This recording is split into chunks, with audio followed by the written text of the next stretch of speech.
kulan ballaaran oo ay isugu yimaadeen qaar ka mid ah xildhibaanada labada gole ee baarlamaanka federaalka Soomaaliya ee ku sugan magaalada Muqdisho ayaa waxa ay ku falanqeeyeen xaaladaha adag ee dalka uu marayo iyo dhacdooyinkii ahaa ku xadgudubka dastuurka ee sida isdaba joogga ahaa ay ugu kaceen madaxda dowladda federaalka Soomaaliya.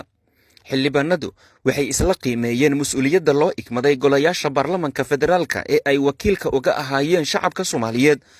waxay isla qireen in xildhibaanadu ay ka gaabiyeen mas'uuliyadoodii ahayd korjoogtaynta iyo la xisaabtanka xukuumadda, waxaana ay ku ballameen in ay u istaagaan gudashada waajibaadkooda dastuuriga ah iyo midda madax bannaanida baarlamaanka. xildhibaanadu waxa ay ka doodeen qodobada dastuurka ee sida bareerka ah ay u baalmareen madaxda dowladda Soomaaliya, taasi oo ay u aqoonsadeen in ay tahay khiyaano qaran. qodobada ay sida gaarka u xuseenna waxaa ka mid ah: 1. Sarreynta iyo ilaalinta dastuurka dalka, qodobada 4 iyo kan 87 ee dastuurka dalka.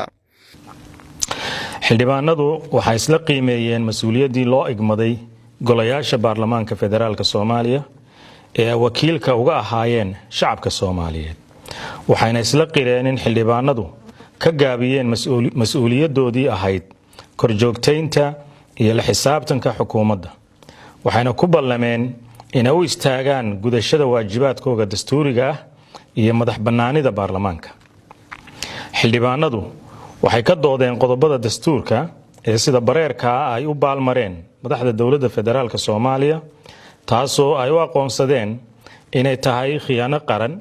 qodobada ay sida gaarka ah u xuseenna waxaa ka mid ah: sarreynta iyo ilaalinta dastuurka dalka, qodobada 4 iyo 87 faqradiisa 1; wadajirka ummadda iyo midnimada geyiga Soomaaliyeed, qodobka 1 faqradiisa 3; mabaadi'da federaalka ee Jamhuuriyadda Federaalka Soomaaliya iyo qaab dhismeedka dowladda, qodobada 48 iyo 50;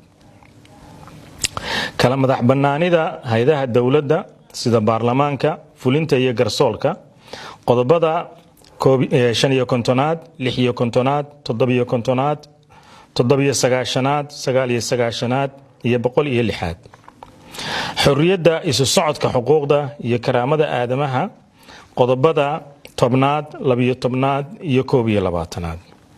xildhibaanadu waxay caddaynayaan in madaxweynuhu dayacay mas'uuliyaddii iyo waajibaadkii masiiriga ahaa ee loo doortay, sida ilaalinta dastuurka iyo shuruucda dalka.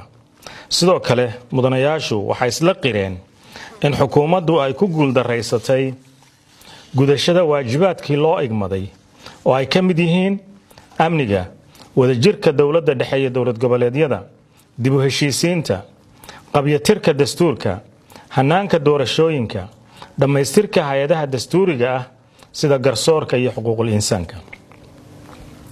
xildhibaanadu waxay cambaaraynayaan ku tumashada sharciga, ku tagrifalka awoodda dowladnimada, cunaqabataynta shacabka Soomaaliyeed, caburinta siyaasiyiinta iyo madaxdii hore ee qaranka.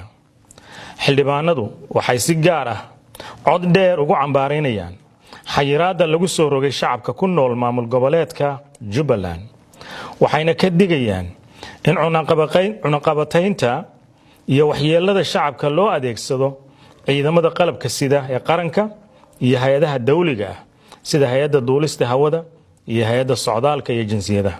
ugu dambayntii, xildhibaanada baarlamaanka waxa ay soo jeediyeen in xalinta khilaafaadka ragaadiya dalka iyo taabagelinta geedi socodka dib u dhiska dowladnimada Soomaaliya talo qaran loo dhan yahay laga yeesho.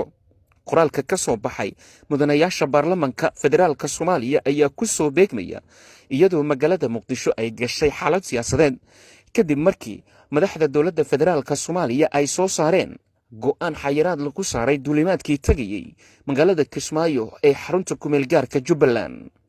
Cumar Maxamed Soomane, Universal TV, Muqdisho.